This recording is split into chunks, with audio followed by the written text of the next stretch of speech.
បាទសូមគោរពនឹងជម្រាបសួរដល់បងប្អូនដែលចូលមកកាន់វីដេអូមួយទៀតនៅក្នុង Channel GNC ខ្ញុំបាទសូមបង្ហាញនៅម៉ូតូមួយគ្រឿងបាទ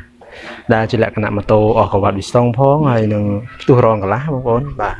លក្ខណៈម៉ូតូគឺពេលបញ្ឆេះទៅគឺបែបនេះណាបាទតាចូលមើលទាំងអស់គ្នាខ្ញុំនឹងបញ្ឆេះធាក់បញ្ឆេះឲ្យបងប្អូនមើលបាទគឺវារងបាទនេះគឺតែ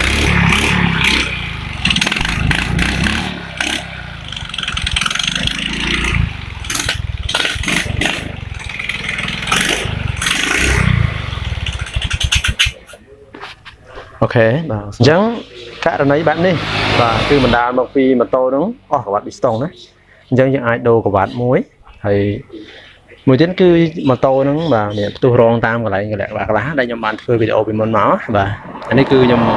មានរូបភាពខ្ញុំថតឲ្យបងប្អូនមើលដើម្បីបញ្ជាក់ថាដូចមិនដឹងថាផ្ទុះរងកន្លះម៉ូតូវាហុយផ្សែងមកតាមហើយខ្លាំងឬក៏ហុយផ្សែងតាមកន្លែងធ្លុះហ្នឹងបាទបែបនេះណាបងប្អូនបាទនេះគឺដាច់រងកន្លែងនេះបងប្អូនបាទនេះគឺដាច់រងបែបនេះណាបាទអញ្ចឹងធ្វើឲ្យម៉ូតូហ្នឹងវាពេលដែលយើងធ្វើការគីបផ្ទុកកុំប្រជុងពេលយើងនៅធាក់បច្ចេកវាគីបផ្ទុកកុំប្រជុងមកធ្វើឲ្យកុំប្រជុង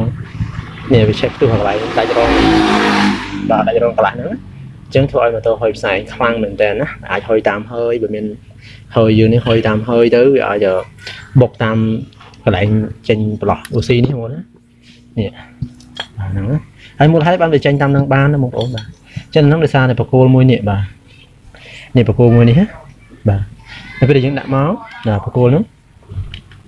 បាទឃើញទេនេះបកគោលមួយហ្នឹងវាឆ្លៀតតាមបកគោលមួយហ្នឹងណាបកគោលមួយហ្នឹងវារៀនវាហ្នឹងគឺធ្លុះបងប្អូនបាទនេះគឺធ្លុះកន្លែងនេះចង់បង្ហាញឲ្យច្បាស់ឲ្យបងប្អូនណានេះឃើញរុននេះបងប្អូននេះបាទណារុនកន្លែងហ្នឹងវាធ្លុះដល់ពេលចឹងវាធ្វើឲ្យខ្សែហ្នឹងបុកចេញតាមហ្នឹងចេញតាមហ្នឹងវាជះតាមពងសមាំងហ្នឹងផងវាចេញតាមនេះវាជះតាមហ្នឹងណាបាទចេញតាមចន្លោះបូស៊ីហ្នឹងបាទអានេះរុនបូស៊ីណាអានេះរុនតាមតែវាធាក់ចេញមកបាទនេះគ្រាន់តែលម្អិតប៉ុណ្ណឹងទេបាទហើយវិធីជួសជុលវាគឺគ្រាន់តែយើងដោះមកបើសិនជាស្បាប់គេយើងលើបើសិនជាស្បាប់ប្រេងយើងចាក់តាមកកបេនេះមកបើសិនជាស្បាប់ភ្លើងនេះយើង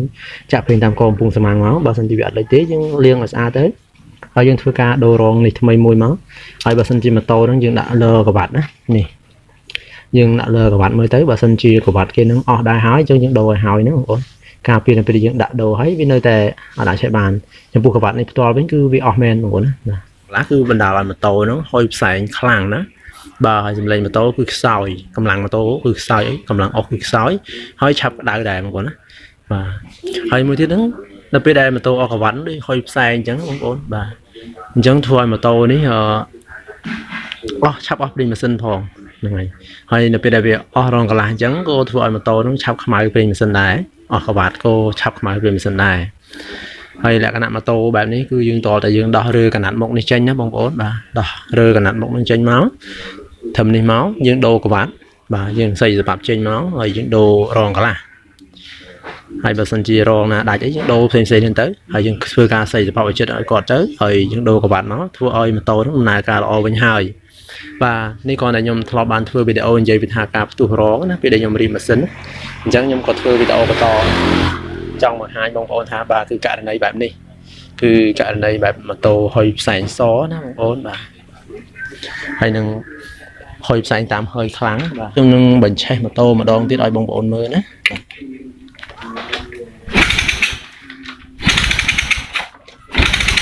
បាទនេះបាទបើវាផ្ទុះរងកន្លះគឺវាពេលដែលអស់ខ្លាំងមែនទែនទៅធ្វើឲ្យម៉ូតូnóអាចឆេះបានទេបាទទីខ្យល់កុំប្រជុងដែលអុកគីផ្ទុបហ្នឹងវាអាចគីផ្ទុបបានព្រោះខ្យល់វាធ្លាយតាមរងកន្លះណាបងប្អូនបាទអញ្ចឹងអរគុណចំពោះការចូលរួមទស្សនាវីដេអូនេះដែរខ្ញុំបាទ Channel GNC ហ្នឹងហើយសូមអរគុណដល់បងប្អូនទាំងអស់គ្នាជូនពរសំណាងល្អបាទ